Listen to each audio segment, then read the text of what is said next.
فكلي واشربي وقري عينا فإما ترين من البشر أحدا فقولي إني نذرت للرحمن صوما. Hey everyone, Assalamu alaikum. Welcome to the Islamic Mary podcast. When I started my research on the Islamic Mary, I was struck with the spoken word. The Surat Maryam, or the chapter of Mary, has a unique rhyme scheme.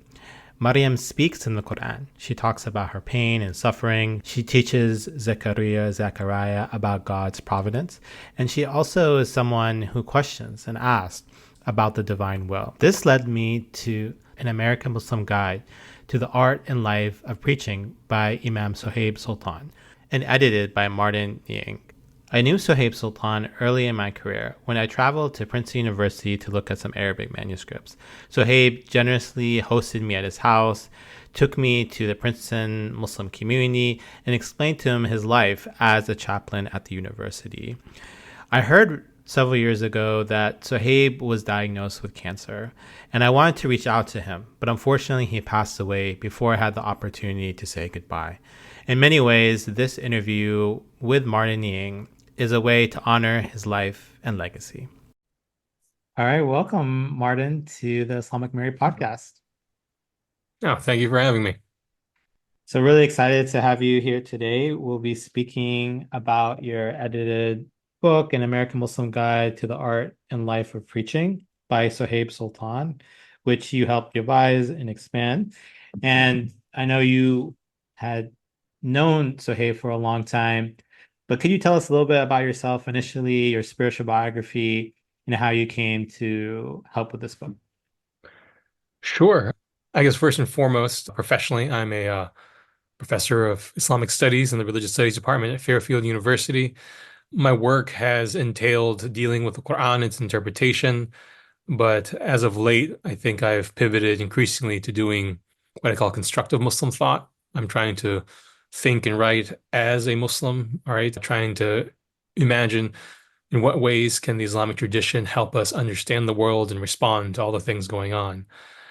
As for a bit about my kind of how I came to be where I am at, I think there was just a moment in my career where I realized that my main target audiences weren't purely academic. There's obviously a community of scholars I want to be in conversation with, but I think I also wanted to be able to speak to the people in my congregation, right? The people in the pew, so to speak.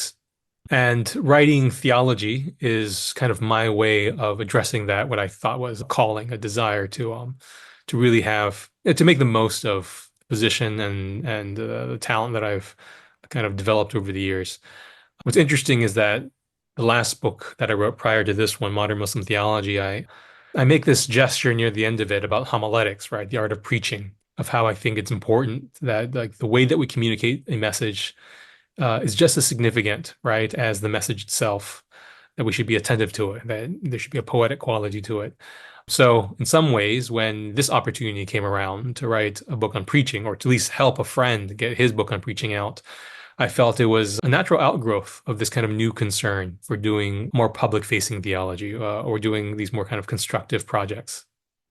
Yeah, absolutely. That's something that's always impressed me about your work is the focus on the academic, but also the community. So, and I see how theology is an important bridge between those two. Could you speak about that more, about the idea of homiletics and the idea of the spoken word? So us as academics, we often focus on publications, books, and articles, but this was really interesting to read because it focuses, as you mentioned, on the spoken word and how the spoken word has this unique ability to move and inspire.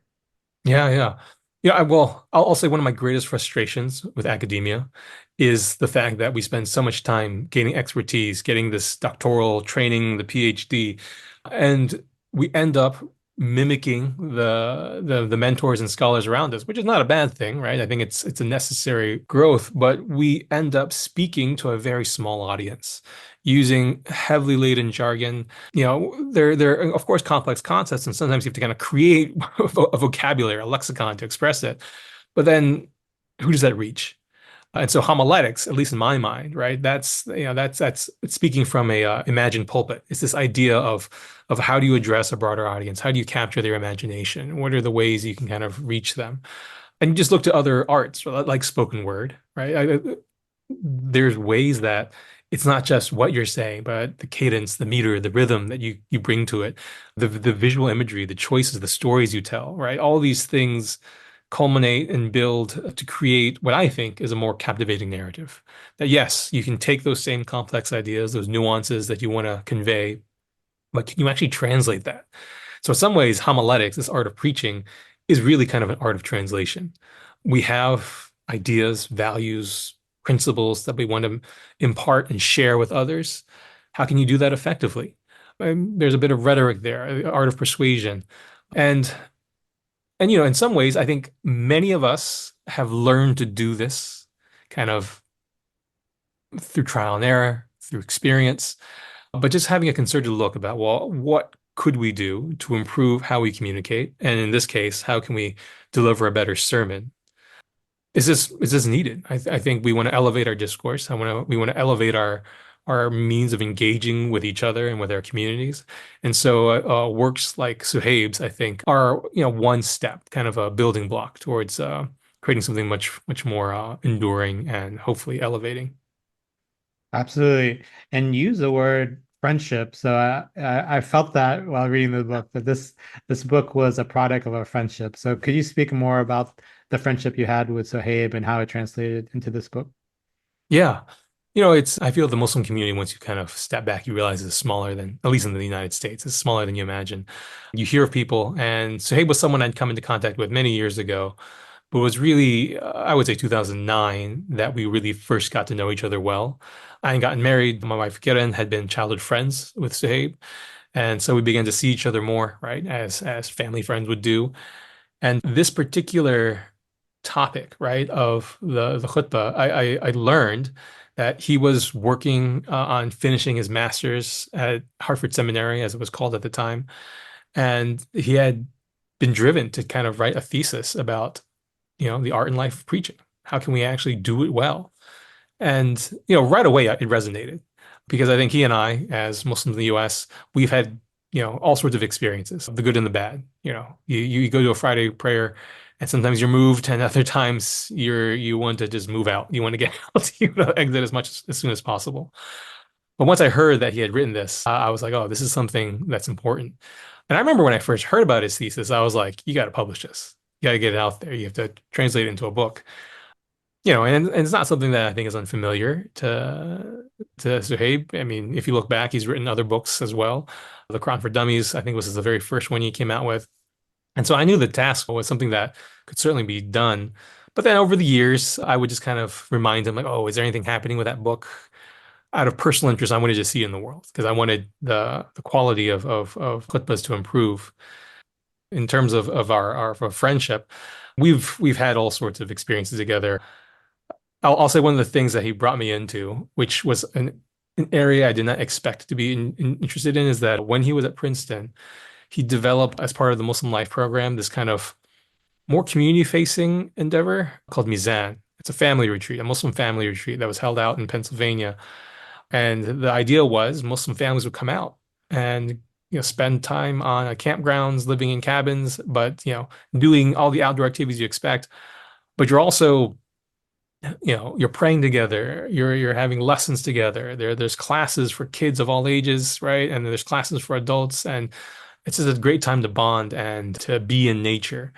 And I felt that was such a Suhaib thing to imagine. Now, I mean, if you knew Suhaib, yeah, he liked nature, but he wasn't a big fan of animals, right? Of actual creatures. But he was really trying to encourage all of us to kind of resituate ourselves. And he invited me to serve both as a high school counselor the first year, which I was, I think, terrible at, and as a teacher. But because he was my friend, I was like, yeah, I'll give it a shot, and it sounded exciting. And then I continued to be a kind of a regular teacher, not a counselor, at Mizan for the many years to follow. But we were constantly trying to connect, trying to see each other if we were passing through near our homes. And it was finally when, let me see. Actually, no, it was several months before he had gotten his terminal diagnosis. He was visiting Connecticut. We were all at a friend's house. And I remember the last time I kind of reminded him, like, what's happening with that book. And at this point, I don't know, how long had it been? It had been like half a decade, more than that, right? Of it just not going anywhere. And I understand why. Suhaib was committed to community. He wanted to be in the weeds of personal relationships, of doing what it took, to kind of grow community in an organic and a vibrant way. And so obviously writing wasn't necessarily kind of first and foremost. But then when he did get his terminal diagnosis, I reached out one more time and I said, look, I think at that time his prognosis was about 6 months to a year. I said, I'm more than willing to take on the editorial role, right, to edit and revise this piece because he had written it, quite some time ago. But, I would love to have his input, with what energy and time he could spare. Yeah, I am very appreciative of his willingness to do that because you can imagine when you've received a terminal diagnosis, all sorts of things are going through your mind. But I do think that there was a sense of what can I leave behind? What kind of legacy can I leave? I do feel honored that he trusted me with helping shepherd this book to its conclusion. Absolutely. And that's something that emerges in the book that Sohaib was alive when you first started, but then he later passes away. And he Yeah, didn't necessarily see the publication of the book. So for many of our listeners who haven't got opportunity to meet Sohaib, maybe you could speak a little bit more about his personality, his character, any anecdotes that really tell us about who he was as a yeah. person. One, he was an individual that if you ever met him for the first time, he would greet you with a smile. There was just a way he carried himself, right? He spoke a lot at the end about experiencing joy within Islam. And I feel he really embodied that, right? That he was just a person who would, very disarming. He would always try to bring light to heaviness. But he was just a person who was literally a joy to be with, constantly caring, more concerned about those around him rather than himself. Easygoing, but if you had an issue, he would take you aside and spend time with you to hear you out, to be in conversation, and sometimes just to be quiet and to listen. So he was a gifted chaplain, a gifted preacher, a gifted imam, the type of faith leader, right? Who decenters himself, right, in order to make space for you. Yeah, I mean, so many of my stories now, because I mentioned the Mizan retreat, are thinking back to those camp days. It was just yeah, I think I just nothing in particular is leaping to mind except being able to sit with him, whether it's around the fire or whether it's around a ring of chairs out in nature. But I'm glad that my fond memories are of him vibrantly, right, amidst his community, just bringing us all together. So, in terms of the actual book, and you mentioned this or allude this, so can you speak about the process of how this book came about? Because it starts with this friendship, but then it's almost these informal conversation you had with him, and then it eventually turns into a publication while he is sick. So, yeah, tell Yeah. us more about how this book came about, the logistics. How did you work with him, the publisher, your role in particular? Yeah, yeah. Um, to start off, I had sent him a text message, probably several weeks after he had publicly announced kind of his situation to the broader Muslim community. And he responded right away that, like, yes, I want to do this. Right. But then the next step was, well, how do I get this thesis? And obviously he had a lot on his plate. A good friend of ours, a mutual good friend, Omar Bajwa, the Muslim chaplain at Yale, he happened to have a copy of the thesis, right? And once he heard that this was in the works, that Suhaib has given his blessing, his approval, I got the original Word document from Omar, and then and that's when I just kind of dove into it. First, I wanted to read the whole thing to get a sense, what is this all about, to get a vision of the arc of it all. But then we developed a process, Suhaib and I. We decided we would try to meet regularly, to call each other regularly, rather, right? Like a phone call every other Sunday, I think was the goal. And I would do a little bit of work reading on the documents. I divided it up into individual chapters, and I would send it to him with comments or with my revisions, and he would approve or write back. But I think the other thing we had decided to do was add a new chapter. And this is something that, it wasn't originally part of the thesis. If you look at the book now, I think it's chapter 5, right? Which is now called On Women and the Friday Prayer Service. That did not originally exist in the thesis that he wrote for Harvard Seminary. But I remember visiting him at Princeton and attending the Jummah services there, that, oh, this is a different type of setup, that they have a different model than what many masajid and MSAs will do on Friday, that women had a clearly more prominent place. And I also heard from him, right, in conversation about the things they had tried. And I felt that was important to include, right? Because this is a book on preaching, and it's not just on giving sermons. It's really about the whole experience, the prayer service itself. And it was very clear that everyone who was attending the service, and it was very well attended. People came out for it. There was a sense of welcome. He had somehow, translated his own kind of disposition, welcoming disposition into this Friday prayer service. And I wanted him to think and write a bit about what his community had gone through and what he had tried, and to help broaden those horizons. And so, in addition to the regular revisions to the original thesis, I asked him, could you write something about how you were attentive to the concerns and the needs of women, right, in your community? And that took some time because that required him to really sit and think and write. But I do remember there were two occasions where there were just these bursts of activity where he would just send me, right? Like a stream of paragraphs trying to capture the conversations that happened on the ground, students that came to him and said, well, could you do this or this or this? And then the town halls he would convene. So, there were two occasions where I got these two substantive texts, which I then had to kind of merge together.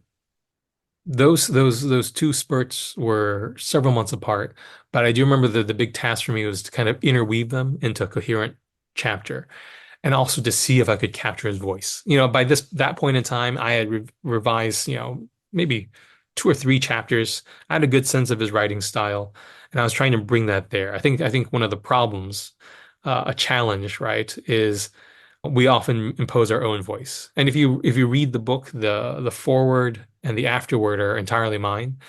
But it's a very different voice than Suhaib's, which is the rest of it.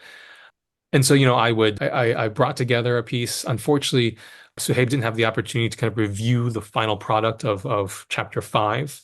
But, his wife Archie and other friends who knew him, who were in that community, I shared it with to say, like, is Suhaib's voice here, right? Does this sound, is it one is reflective of what actually happened in your community, the things you tried, but you hear Suhaib speaking, right? And I would say, a good 75% of that written text, the core text is Suhaib's. I just tried to kind of create the transitions to make it coherent, to make it kind of hold together as one. So that chapter was a bit of a process. The other chapters were pretty straightforward, typical copy editing, just, evening out style, getting references, making sure things were standard. While that's all going on too, I also realized, well, we need to secure a publisher. And I would say, again, I took on a lot of that work because I didn't, I feel like the decision of press wasn't something that Suhaib wanted to spend, those last months really kind of figuring out. But I remember the two things, the two big options were in my head were, do we go with a traditional kind of Muslim press? The thing is, there are a lot of great Muslim presses out, but a lot of them are dedicated to translation. Where do original works get out, and what is the level of distribution? Or do we go with a non-Muslim press? And, being a regular attendee of the American Academy of Religion, if you go to the book exhibit, you realize there's university presses that publish all the scholarly books that we love to try to write. But there's also a good number again, they're academic presses, but they're there for Christian theology, Christian homiletics, for Christian ethics. But those are massive presses. They're not just publishing for university libraries, they're actually publishing for Christian congregations. They have a lot of reach. They're very professional and polished. They can print books to scale. And so, oh, actually, yeah, I realized you were key in this whole process because you were working on your Islamic Mary text, and you had mentioned to me that Fortress had been one of the presses that had been really helpful. well, receptive to the work you were doing. And, I decided to kind of check out what they published. And they had a whole preaching, kind of a homiletics division. And so I reached out to an editor there, and he very graciously said, send me a proposal. Tell me more about what you're doing. And so one of the last things I was able to kind of to discuss with Suhaib before he passed was Fortress Press as a potential publisher. I was hesitant because I realized if he wanted to go with a traditional Muslim press, I'd be happy to do that, to pivot and move in that direction. But when I mentioned Fortress, he thought that was perfect, right? I think as a student of the chaplaincy program at Hartford Seminary, which is now Hartford International University, he had benefited from the Christian literature in his own training and formation and study. And I think there was this kind of mutual feeling that while we have, in our respective roles, benefited from the writings of Christians, whether it's on theology or preaching or what have you, perhaps our work could also be a benefit to that community. And so publishing with Fortress would provide us the ability to publish one in paperback at an accessible price, reach Muslims who were interested in the text. But maybe it also, right, in terms of its advertising, its marketing, it might reach people who are interested in interfaith working from the Christian world. And I have to say, working with Fortress was very it was a good experience all around. I had a fantastic editor. Things were quite well done and professional, and the book really was able to have quite a good amount of reach. Unfortunately, we had the contract, but I was unable to get Suhaib to sign because his condition worsened and he passed very, very quickly. But his wife Arshi was able to sign on his behalf. I think that's really, oh, I was about to say that's almost the entire process. But if you look at the book, the copy I have here has an image of him on it. And so, it was after he had passed that the question of the book cover came up. And so I reached out to Archie if there might be an image that might be good to use, if maybe they had taken something from their own kind of collection. And this was a photo that they took together at the Turkish masjid that's down in Maryland. And the image of Suhaib just kind of flipping through what I think is a Quran, looking out the window, just seemed to this seemed to capture Suhaib himself, right? In this kind of contemplative pose, but also spoke to the role of the preacher, which the book was about. And so we submitted that as a possibility. And I think all parties involved, the press included, just loved that. And they designed what I think is a gorgeous cover to the book. So that I think captures a lot of the process. No, absolutely. And I think one of the things that I felt also reading the book was this idea that this wasn't, as you mentioned, a theoretical book. Like he wrote it as part of his dissertation or his thesis, but then he was active in the community and had a lot of experience with preaching himself. So as you mentioned, this book is a labor of love born from the fruits of faith, right? So Yeah. I think this idea that he had this close relationship to his community and that reflected in his scholarship and his writing. So could you speak a little bit more about the structure of the book? You already mentioned and highlighted certain aspects. So the first four chapters are his thesis, and then chapter 5 is which you mentioned on women and the Friday prayer service. So the first four chapters are on the purpose of preaching, on the life and character of a preacher, on the craft of sermon writing, and then on the delivery of the sermon. So I'm Yeah. curious, can you speak, about how that was structured and how you preserve Sohaib's voice? Yeah. I remember when I first was reading through the manuscript, right, of his thesis, I was just immediately struck by that second chapter, the one about kind of the character of the preacher himself. And it dawned on me that that's exactly what needed to be kind of shared, right? Because I think there's certain kind of it's a very pragmatic book. It's a practical hands-on. These are the things you need to do. These are the types of sermons you can deliver. This is how you can go about the craft of writing and developing your sermon. And then, what does it look like? The space you're giving it in, like the way that you're going to speak and deliver. Are you going to have note cards? You're going to do it off the cuff, pros and cons of all that. And that's all to be expected. But when he included that second chapter, I mean, I think that's where the life in the title really gets underscored. That so much of our expectations isn't just about the message, but it's also about the person that we're turning to for guidance. So I do want to maybe make an inclusion, which helps maybe connect with the fifth chapter, is that, we're also very conscious of the gendered language of the pronouns that we were going to use. That obviously, right, when you're speaking of khatibs, you're going to be thinking of a male figure who's going to be delivering the sermon every Friday. But he's also, working in chaplaincy, Muslim chaplaincy, where men and women are working hard to provide pastoral care, religious support to their communities, and that both Muslim men and women are going to be addressing their congregation. Now, obviously, maybe not from the pulpit, but they're going to be doing so in halaqas. They're going to be doing so at kind of special events, keynotes, all sorts of things. And so the guidance provided here isn't really just for the Friday prayer service, but thinking more broadly, the ways in which both Muslim men and women are faith leaders, right? People who are providing guidance and care and support. And so that element of character, I thought, was really instrumental. Thinking about Islam in the United States, where we're a marginalized, minoritized kind of community, the Friday prayer service strikes me as kind of one of the few touch points that a Muslim may have with their religious life.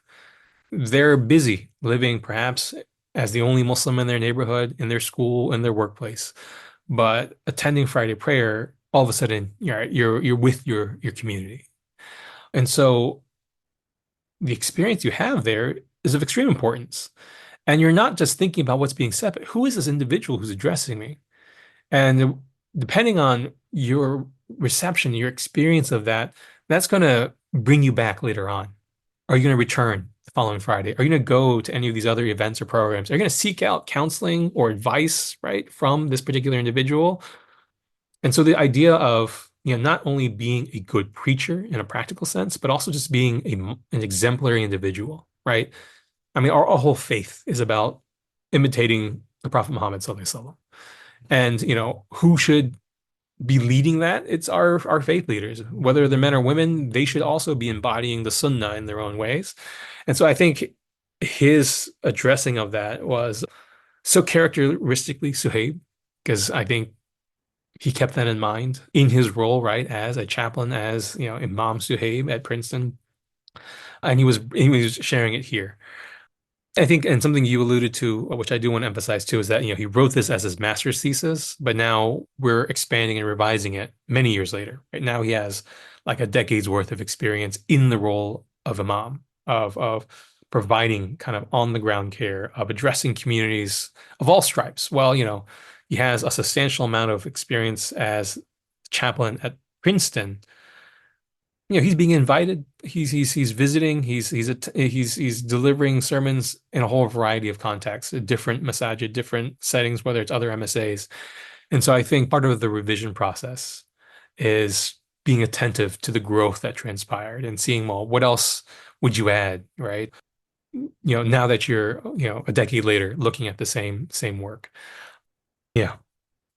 So that's something that really struck me looking over the first four chapters is the his belief in the potential of that space. As you know, that the Jummah Khutbah is the opportunity to learn more about your faith, more about connecting with spirituality, your community, but it's also a space that's been abused, right? Or Yeah. there's a space there's a lot to be wanting, whether it's someone being distracted or all over the place or engaging in rants. So I, I think he really believed in that Friday sermon and the Jummah prayer, and as an opportunity really to bring people together and have them on this common vision and mission. So maybe we could speak a little bit more about the chapter 5, because that was really unique when I looked at this book. And it was unique in the sense that it sounds like you almost co-authored that chapter, or at least helped put that chapter together. And then that wasn't part of the original master thesis. And specifically, the idea of how do you incorporate women within the Friday prayer service. So he talks about these different models, the Bayan model, the Yeah. Dua model, and then the recitation model. So could you speak about that, like how Sohaib incorporated women within the service and these different models that he tried, and some were successful and others weren't? Yeah. I mean, he really tried to approach things through a great deal of consultation, right? He would speak to his teachers, his mentors, the elders that he would often go to for all sorts of various matters to get a sense of, well, what could we possibly do and try, what falls within the bounds of the tradition, like what's going to be fit compliant, those sort of things. But he also was quite consultative with his own community. He wanted to gather the community together and say there are concerns that have been raised, right? I think we do talk about, or we allude to this in the chapter about the original kind of concerns that were brought forward were kind of in the wake of the women-led prayers that were transpiring, I guess quite some years ago of, well, how can we create space for women here on campus, right? To be part of Muslim life. And so these models that they tried were an attempt to give women more stake ownership, right, in the community. And I remember it was actually women who would deliver these very beautiful dua at the end of the service that was my own impetus, my own impulse to ask Suhaib, so what's the history behind this, right? That's what I wanted him to bring into the revision of this book and expansion of it. So it's based entirely on his own experiences, but I was trying to kind of just make it sound like a chapter that would fall in line with the other ones. But the Bayan model was very much this idea that, you're not giving the khutbah, but you're delivering kind of, religious advice prior to the actual khutbah starting. It allows women to kind of have their voice heard, to kind of share their concerns, to provide their own kind of guidance and thoughts on matters. And then there was the dua model where at the end of a service, when the whole Jummah service is completed, members of the community, a man or a woman, could actually deliver, almost as if they're delivering poetry, right? But they're following the model of what a dua looks like, right? To call upon God, to address whatever's happening in the world or locally or within their own community. And then there was also the Quranic recitation model, having women recite Quran. And I remember he would have women at the Mizan retreat, right, reciting Quran at different points in time after the prayer services, what have you. And these three models that he shares were met with varying degrees of success. And we try to emphasize this, that what you're reading and experiencing in this book is what has worked by and large at you know in a Friday prayer service setting in a community that is based at a university, right? This is not a one size fits all solution, but by sharing these possible models to explore, you might hit upon something that works for your own community. I think that was the way we were trying to frame it, that, these are not necessarily solutions. In fact, the Bayan model didn't really work very well. It was met with a lot of resistance or raised a lot of questions. But in the end, right, the dua model is something that has endured and stayed on even after he passed within the Princeton community, which also, I guess, gets to the appendix, right? One of the things that we also wanted to include were some of the du'as that had been shared and written. And I asked Imam Suhaib, could you collect some of these pieces? And, in very short time, he was able to kind of pull from these contributions made by members of his community, these women, Archie included, that are stunning, I think, right? When you read them, they're quite moving. And we wanted to include them to show that this is really the product not just of Imam Suhaib's experiences, but like the experience of his faith community. That this is what they've developed and grown into. And we also hope that, that last little appendix would also be an inspiration for people to think more consciously of, what is the dua? What kind of du'as do we deliver and give and share with each other? But how might they look and sound? And so I think that's something that we wanted to include for that purpose. Yeah, and I love the appendix. That was something also unique about this book that was different than others I've looked at. And as you said, you really get inside view of the community and their hopes and their dreams and even their thoughts of Sohaib. They mention him, and it seems like some of these du'as were captured after he passed away. So Yeah. so these are, I believe, five different du'as. And as you note, they were written in almost like poetic form, and they were presented and delivered after the prayer service was completed. So, yeah, could you speak more about this? This is a really interesting and unique part of the book. Yeah, in some ways, this is where the dua meets artistry, right? Or the artistry of the dua comes forward, right? We were talking about spoken word earlier, and I really feel that, in addition to, the message, the supplications that we want to kind of incorporate into the dua, you're also delivering it in a certain way, right? In an emotive way to kind of bring the community in with you. And so, these duas, I think, just kind of help make this a more kind of it makes it a more intimate community, right? There's a way in which you're addressing the things that are on the minds of people in the congregation who are kind of lined up there. And even when you think about the formal khutbah itself, how does it end? It ends with a whole degree of supplications. And while there are ones that that we should be reciting or invoking, right, together collectively because they're Quranic, it's also an opportunity to call out, right, to call out to God for the things that are clearly on our minds now. So even the khatib should also be quite attentive to, well, what are those closing du'as that you're going to make prior to the congregational prayer itself. Yeah, and I think it's something that I would love to see du'as have a more prominent role in Muslim life in the US, right? That, just as we have Quranic recitation that kind of opens up many of our gatherings and events, how beautiful would it be to have du'as maybe close things out, right? And it just, again, it kind of allows more people in the community to actually feel a sense of ownership that yes, I have a voice as well. Absolutely. So maybe we could move to the afterword and the conclusion of this book, and a Hmm. lot of fascinating themes emerge. One of them you mentioned in the introduction and also in the afterword and conclusion is this idea of sadaqah jariyah, this idea of Oh this yeah. continuous legacy. And so could you explain that term for us? And this is a term that Sohaib used himself, and how this book could be a sadaqah jariyah.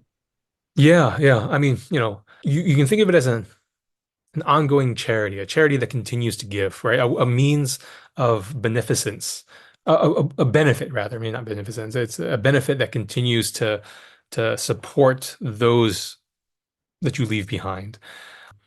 And, for him, I think he envisioned this book and the various words he's delivered as a means of continuing to give, even when he's not present. I think something that is worth noting is that for Suhaib, until he got his diagnosis, he wasn't much of a public speaker. He didn't like to kind of be on the circuit, so to speak. But I think once he realized, oh, I only have so much time left with my community, both at Princeton, in New Jersey, but also more broadly, he began to do more interviews and podcasts. He began to speak more, to reflect more deeply on life and death, realizing that his own experience of his final moments, of his final year, could be something that could help others, right? That could help people struggling with their own faith or their own mortality, their own kind of time in this dunya. And so, I think this book is just one part of that larger legacy that he was hoping to leave behind. And again, when I say legacy, I do think Sadaqah Jariyah, right? This kind of ongoing charity, ongoing kind of form of benefit for the community is is is maybe the best way to understand it. That I hope that generations from now, that people will continue to look at this book as significant, or at the very least, that this book has inspired others to produce kind of a whole library of literature on Muslim homiletics, on the art of preaching, on on the life of the preacher, so that you know, so that one day we will look back and think, oh wow, Friday prayer is something I constantly look forward to, and it's because that there's this cumulative building of a culture of quality sermons and services and what have you. No, that's great. And I think also I had the same impression of Sohaib. I knew him personally, and he wasn't an imposing figure, and he wasn't a national figure on the circuit, as you Yeah, say. He seemed very devoted to his community. But this is fascinating that he, in his last year of his life, he wanted to leave something not just only for his community, but for other people in different places and times. So, and you mentioned this beautiful idea of a gift. Mhm. So we talk about this idea of sadaqah jariyah, of this perpetual charity, but then you conclude the book talking about how this book is a gift, and you say very poetically, accept this book then as it was intended as an ongoing gift. It is a gift to all those who Sohaib knew, a gift to all those he did not yet to know, and a gift for all those yet to come. So Mm. many things have emerged in this interview, whether it's friendship or perpetual charity, but you end with this idea of a gift. So could you expand a little bit more on that? Sure. I mean, the idea of the gift is very intriguing because I mean, philosophers spend a lot of time on what is the nature of gift giving, right? Is the idea of that we give in hopes of receiving something in return. But I really think of this book as a gift from Imam Suhaib because there was no expectation, right? He knew his time was coming. He was going to be returning to his Lord, and he just wanted to give this almost without any expectation of reciprocity. He just wanted to see its benefits blossom, right? Or, rather to hope that those benefits would blossom in a time yet to come. But I think also the other end of that quote is both he and my own kind of commitment to this idea that yes, we want to be addressing those with whom we live, with whom we pray, with whom we coexist. But there's so many others we haven't yet met that we also want to be able to reach. And then there's going to be future generations. I think both Sohaib and myself as fathers, right? We're always thinking of a time to come, that there will be a time when we're not here. And then there'll be generations even beyond that. And that the work that we do isn't just for the immediacy of the moment, but it's really trying to seed something that will reach on until we reach the Yom Qiyamah, right? And so I think there is this sense that we need to not just be attentive to the now, but mindful of future struggles that will be coming. Yes, yeah, absolutely. I totally agree with you. And to that point about gift, what would you say then is the conclusion, or what would you want people to walk away from this book?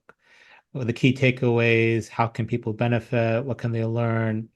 How can it inspire their community or their spiritual journey?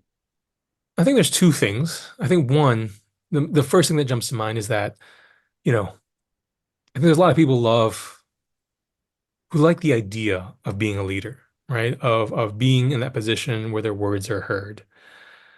But it's more that it requires more than that. And I think what Imam Zuhaib was trying to emphasize with his work is you also need to embody what you're preaching. You need to also exude the very ethics that you're aspiring, right, to kind of bring into the world. There are virtues that there are, there's a prophetic way of being that you need to also demonstrate that the deeds of your life speak perhaps even louder than the words that you're going to deliver. So there's that, right? The idea that we also need to live up to what we are saying. I think the other thing, and I don't know if this comes out as clearly, but I do hope people realize this, is that the art of preaching isn't reserved just for the elite. I think that what Imam Sahib is trying to share is a guide for many of us to kind of take on this role. And I think especially in a situation where, we're a minoritized community, whether we're working in a hospital or an office space, right, where the closest Jummah service is distant, or in a university where there's only a few Muslims, that each each of us should feel empowered to kind of take on this role. That it's not as, it's not something that is only for the privileged few. I mean, if you take on the role, then treat it with the respect it deserves, but that you can, right, with practice, with mindfulness, consideration, you also can deliver a religious message, whether it's in a sermon or whether it's in your own faith community, that it's not so far off. And so, the idea of addressing our communities of faith, I'm hoping it's more accessible to each of us. That again, it's kind of a tight bind, right? Because the khutbah is such a bounded space, and yet as Muslims, we find ourselves in all sorts of situations where we're speaking about matters of the religion, whether it's interfaith or internal. That we should, there are a lot of lessons that we can glean from Suhaib's wisdom about doing that, whether it's about preparing your remarks or whether it's about being attentive to the aesthetics of the space that you're going to be in. It's not just about the Jummah service. It's part of our everyday in a manner of speaking. Yeah, that's a great point. And as I even look at the title again, it's not just an art or a guide for preachers. It's, as you kind of note, the art and life of preaching. So preaching, it seems like could be done by anyone, and it could be more open and less elitist and more democratized and so forth. So yeah. So was there anything else you would want to share with us regarding this book, your relationship with Sohaib, or anything that you would want a reader or someone even listening to this podcast to take away? Good question. I would hope that if people are inspired to pick up this book, to read it with an open mind, right? Realizing that the situation, the context you're in may call for a different array of lessons to be drawn from this, or maybe a different approach altogether.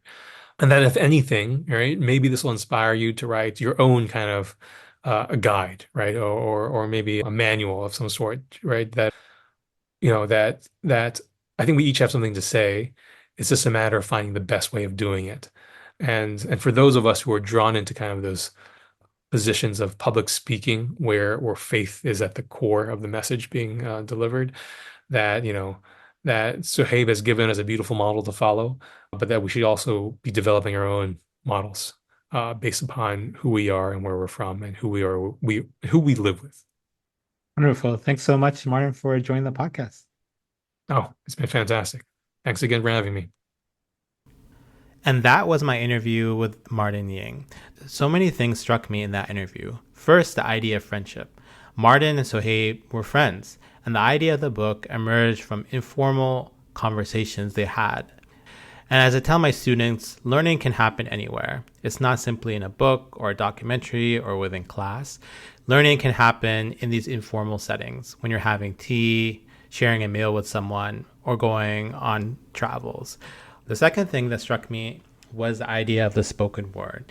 That as academics, we often focus on writing and publishing, but we see increasingly with the advent of social media that the spoken word is also influential, and that Suhaib realized the power of the spoken word in the Friday sermon or the khutbah. It's important that teachers and educators understand that there's an art behind the spoken word, and that the spoken word has the ability to influence and inspire. And the last thing that struck me was the idea of community, that Imam Suhaib was not someone who simply spoke for the sake of speaking, or was not mesmerized by his own words, but was trying to build a community. And that is evident within the book itself, especially within the appendix, which captures the various du'as or supplications made at the Friday prayer. Imam Suhaib understood that the Jummah prayer and the khutbah itself, its sermon, as well as the spoken word, had the ability to build a community that could be a model for others. Thanks once again for listening to the Islamic Mary podcast. You can always subscribe to the podcast in major podcast platforms. Encourage your friends, students, and colleagues to listen to the podcast. You can always text me. There is a new feature on the show notes where you can text me your feedback, your thoughts, your ideas, other interviews that we can conduct. And feel free to review this podcast as well as visit my website and join my newsletter. We'll be updated on my scholarship and research. Thanks once again, and take care.